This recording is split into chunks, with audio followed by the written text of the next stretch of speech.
Okay, let us proceed now for the component method. Now, when you say component method, okay, the geometric method of adding vector is not the recommended procedure in situation where high precision is required or in three-dimensional problems. Two-dimensional x and y, three-dimensional you have x, y, and z. Now, each component vector lies along a coordinate axis direction. You need only a single number to describe each one. When a component vector points in the positive x direction, remember going to the right is positive. You consider the number to be equal to its magnitude. Consequently, when a component vector points in the negative x direction, which is going to the left, you consider the number to be equal to the negative of that magnitude. Same rule applies to the number in the y direction. These two numbers are called the component vector. Components of a vector are a method of adding vectors that makes use of the projections of a vector along the axis of a rectangular coordinate system. Now, we can also use the law of cosines.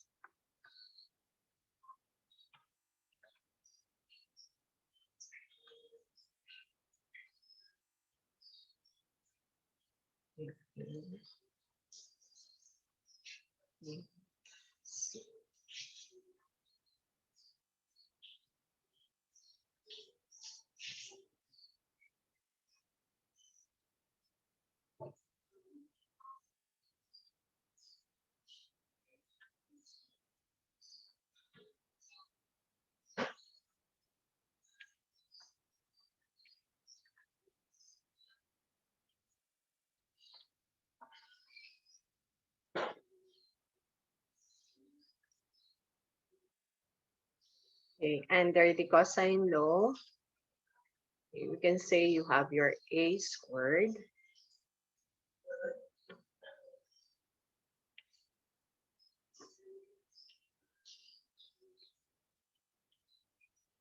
is equal to b squared plus, big letters ito ac squared minus 2 b c cosine a.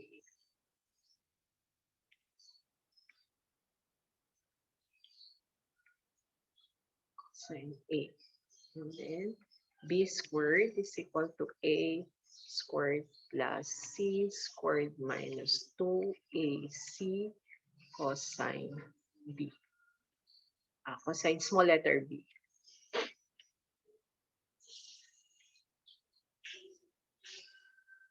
C squared is equal to a squared plus b squared minus 2ab cosine c. Now, then we have sine law. Okay. A over sine A is equal to B over sine B equal to C over sine C. These are the formulas under the law of cosine and sine law. Now, okay, under the component method, okay,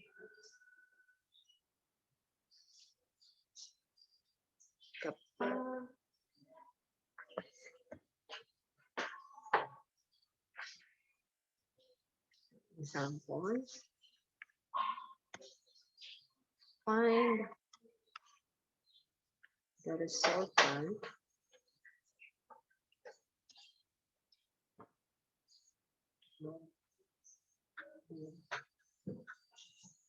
given figure below.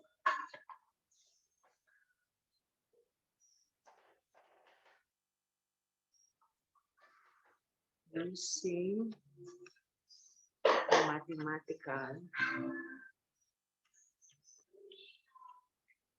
and graphical method.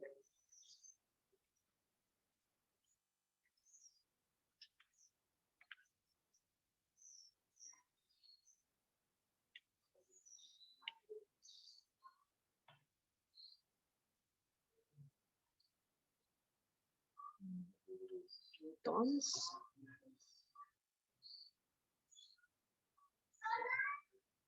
200 newtons. 80 degrees.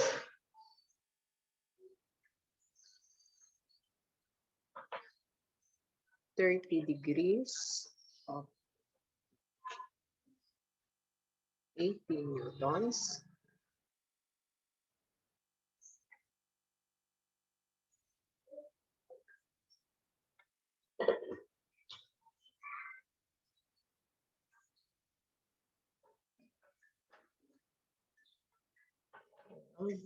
And 60 newtons. Okay.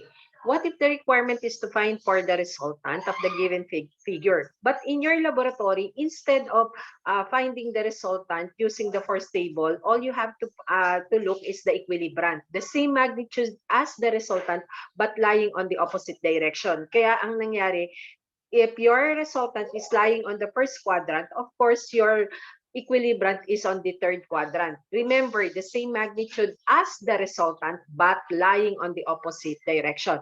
Now, we can solve for these given vectors by adding, but do not forget to include the sign. Kasi when we get the summation of forces, you can solve this using the mathematical method and the graphical method. In the graphical method, you're going to use the head-to-tail method, the parallelogram method. Kaya lang we have 1, 2, 3, 4 vectors. Now, for the summation of forces x, let this one as your A, vector A, vector B, vector C, vector D. Okay, your vector A is lying on the x-axis, therefore, this one is AX. AX is equal to 100 newtons. While your vector B, if you notice, this one is under the polar coordinates. You have the hypotenuse and the angle theta. And remember, if you have a polar coordinates, of course, you have a Cartesian coordinates. You have x and y. When you say Cartesian coordinates, you should have the value of x and y. Since your vector B is under the polar coordinates, you have r and angle theta, which is the hypotenuse, which is equivalent to 200 newtons and 80 degrees. Now, we have your BX. You have your BX. Since your B is lying on the first quadrant, of course, your Cartesian coordinate is also lying on the first quadrant. You have your BX and BY. Now, in finding your BX, okay, we have your BX using that the cosine function. We have BX is equal to B cosine 80 degrees. Y. Okay, gawin nating right triangle siya, ha? Okay. Ito yung B natin, which is equal to 200 newtons. This one is your BX going to the right. And this one is your BY. And this one is your 80 degrees. Now, since this one is a right triangle, okay, in finding your BX, we can say that you're under the trigonometric function ng this one is the adjacent side, the opposite side, the hypotenuse, and the opposite side. Okay, BX is under the adjacent side, therefore cosine 80 degrees is equal to BX over B. Therefore, your BX is equal to B cosine 80 degrees. Then, for your BY, we have opposite over the hypotenuse. Therefore, that is sine 80 degrees is equal to BY over B. Therefore, your BY is equal to B sine 80 degrees. Okay, now, we have now your BX, where your BX now bx is equal to b. Your b is 200 cosine 80 degrees. Cosine 80 degrees.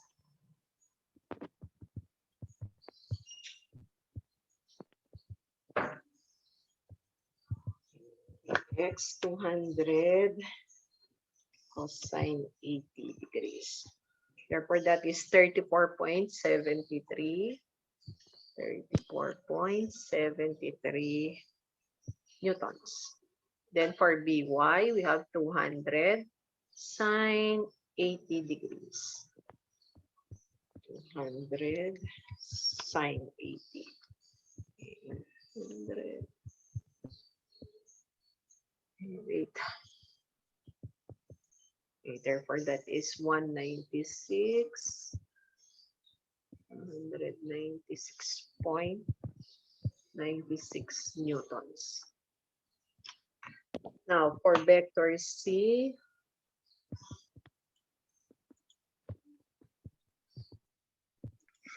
okay, vector C, okay, if you notice, your vector C is lying on the second quadrant. Vector C, which is 80 newtons, 30 degrees. 30 degrees. Vector C, 80 newtons. Okay, therefore, this one, again, that is under the polar coordinates. Therefore, you have the Cartesian coordinates, your C, Y, and your C, X. Now, for CX, again, draw a right triangle. This one is 80 newtons. We have your CY, CX, and then 30 degrees. Adjacent over hypotenuse, therefore that is cosine 30 degrees is equal to 80 CY CX. CX over 80 newtons. CX is equal to 80 cosine 30 degrees. Now your CX is equal to 80 cosine 30. Okay. That is 69.28. 69.28 newtons. But remember, your CX is going to the left. Therefore, the sign is negative. Do not forget to include the sign. Okay. Then for CY, okay, therefore, this one is the opposite side. Therefore, that is sine 30 degrees equal to CY over 80 newtons. Okay.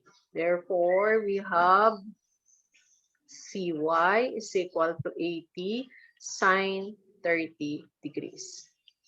80 times sine 30.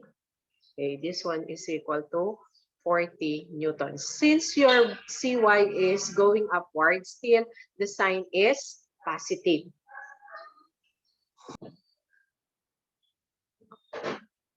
Okay, for vector D, vector D,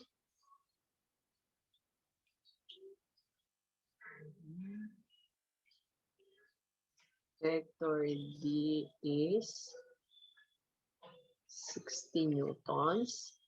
Slope natin is 12 and 5. 12 and 5. Okay. First, you have to get for the hypotenuse of this triangle. Although you have the two sides, you can find for the hypotenuse. Let this one as your small letter C, where C is equal to hypotenuse using the Pythagorean. Remember that the Pythagorean is the square of the hypotenuse is equal to the sum of the square of the other two sides. Therefore, that is 12 squared plus 5 squared. Okay. Square root of 12 squared plus That's 5 squared. Therefore, that is 13. Okay, therefore, this one is 13. Now, if you notice, your vector D is under the polar coordinates. You have the hypotenuse and the angle theta. Since given natin is the slope, kahit hindi nyo na po hanapin yung angle theta. But always remember, if this one is your alpha, this one is also your alpha. Okay. And then, your D is under the polar coordinates. Of course, you have your dy and you have your dx. Now, for the dx, okay, first dx is equal to d, and then the slope, since dx tayo, hindi natin we cannot use your cosine. Instead, that would be the sine. Okay, what is your sine? Cosine. Ang dx natin is dx. Hindi natin pwedeng gamitin cosine kasi ang reference angle ay nasa y. Therefore, your dx is equal to d, which is the opposite 12 over c. 12 over c, or that is equal to 60, 12 over 13. Okay, dx is equal to 60 times 12 over 13. 55.38 newtons. While dy, dx, ay wait. Sir, wait.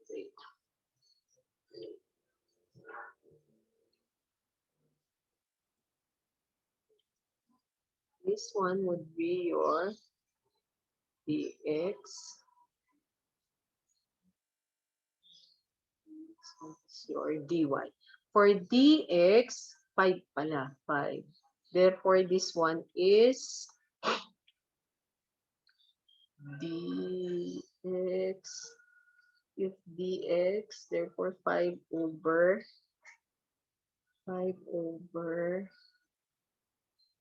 13. 5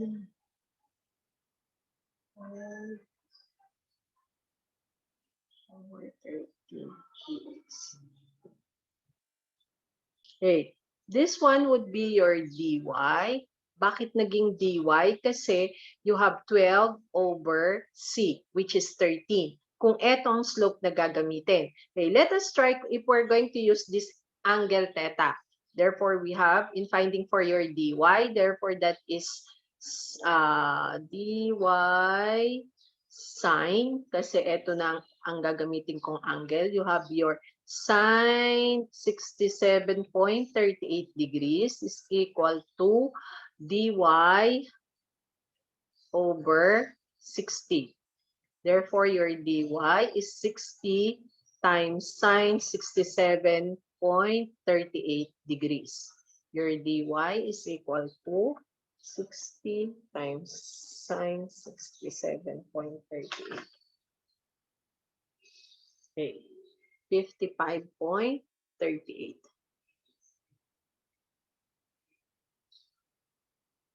Now, we have the value of your dy. We can get for the value of your dx. For dx, we have your dx is equal to d5 over 13. Okay, where your d is equal to 60 times 5 over 13. Therefore, dx is equal to 60 times 5 divided by 13, that is 23.08. 23.08 newtons. This we get your dx using the slope. If we're going to use your cosine 67.38 degrees equal to dx over 60, therefore our dx is equal to 60 times cosine 67.38 degrees. Therefore, that is also 23.08 newtons. We arrive at the same answer. Even you use the cosine function and the slope.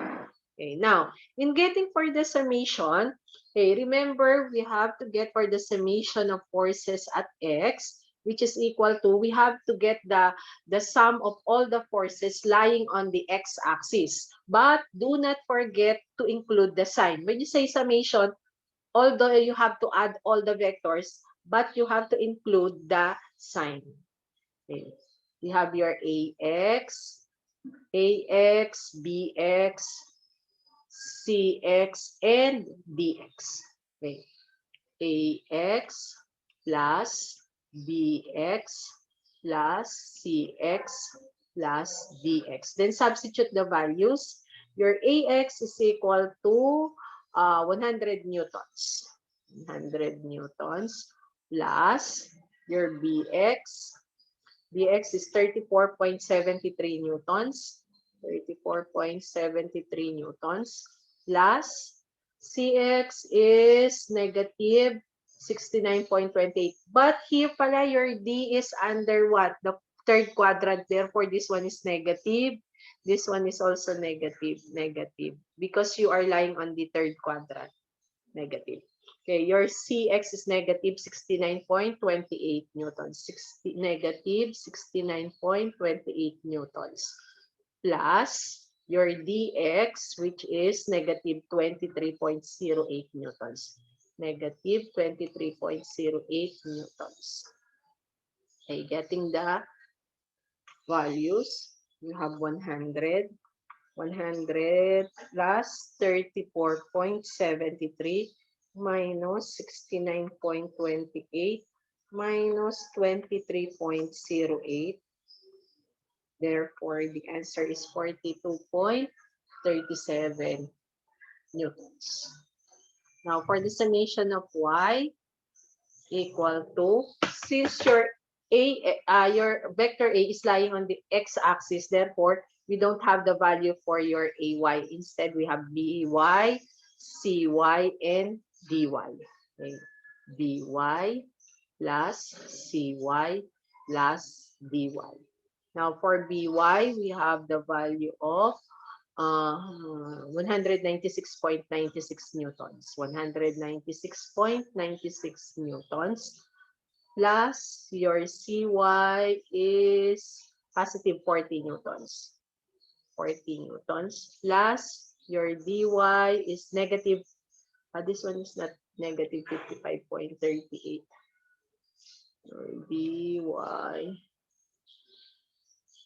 DY negative, not newtons, degrees, newtons, negative 55.38 newtons. Therefore, negative 55.38 newtons. Be careful with the units. Okay.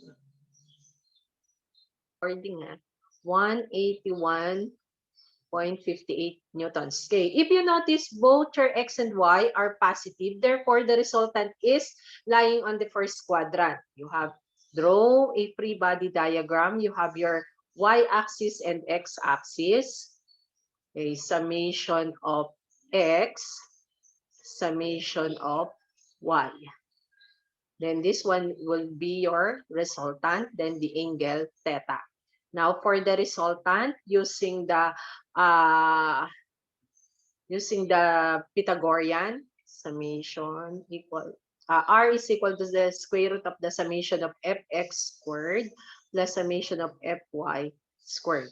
R now is equal to square root 42.37 squared plus 181.58 squared. R now is equal to square root 42.37 squared plus 181.58 squared.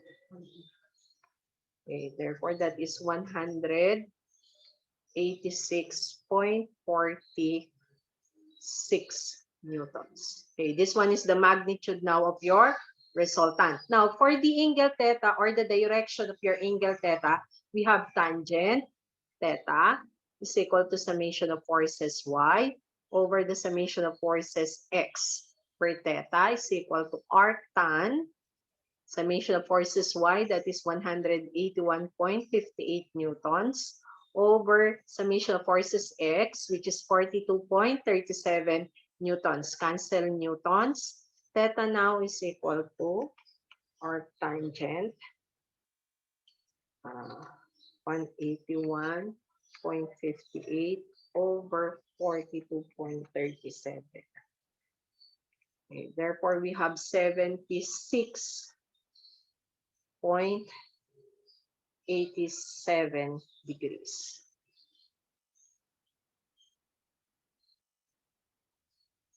Okay, this one, we have already solved for the resultant of the four vectors using the mathematical method. Now, under the polygon method, all you have to do, for the graphical method, all you have to do is to solve it to graphically solve for the resultant using the polygon method. When you say polygon method, that is head to tail method. Okay, let us try this one.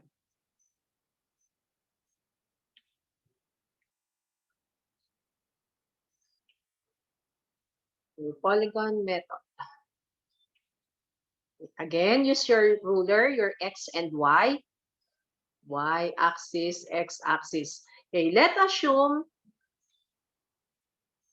ratio again. We have 100 newtons. Therefore, let us use 100 millimeters is to 100 newtons. This one is not a conversion, ha? Kasi di ba hindi, we cannot solve for the value if we're going to use newtons kasi we're going to use the ruler in finding for the value of your resultant using the graphical method. Okay, from the point of origin, okay,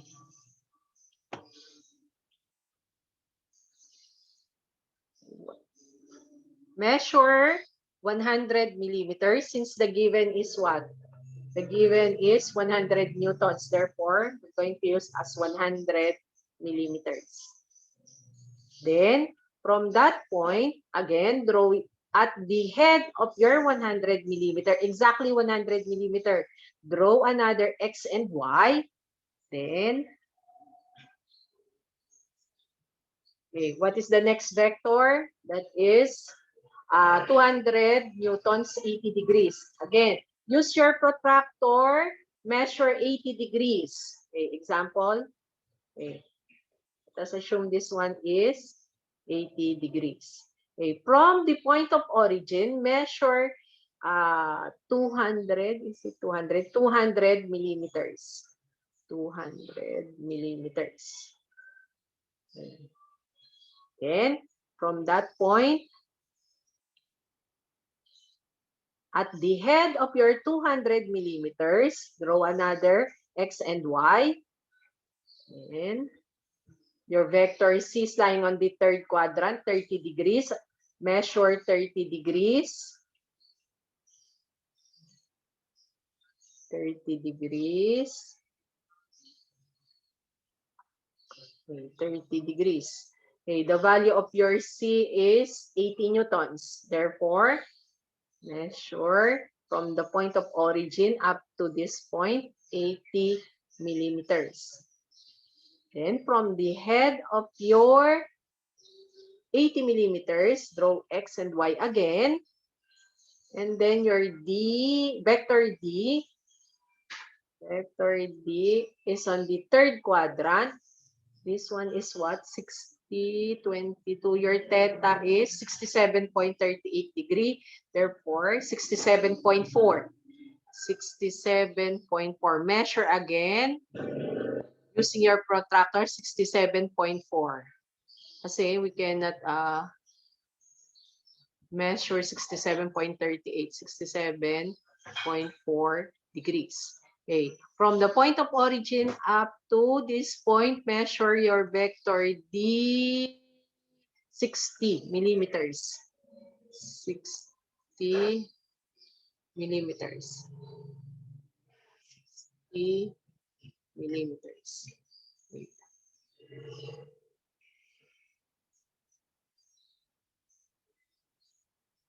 is 60 millimeters. Then from the head of your 60 millimeters up to the origin of this one, measure using your ruler. That would be your resultant. Okay, this one would be your resultant, and this one is your angle theta. Using your ruler, you can find for the value of your r, and theta, using your protractor, you can find for the angle theta. Okay, now the value for your r under the graphical method, r is equal to 187 millimeters. Therefore, r is 187 newtons. Then, angle theta using your protractor, 77 degrees.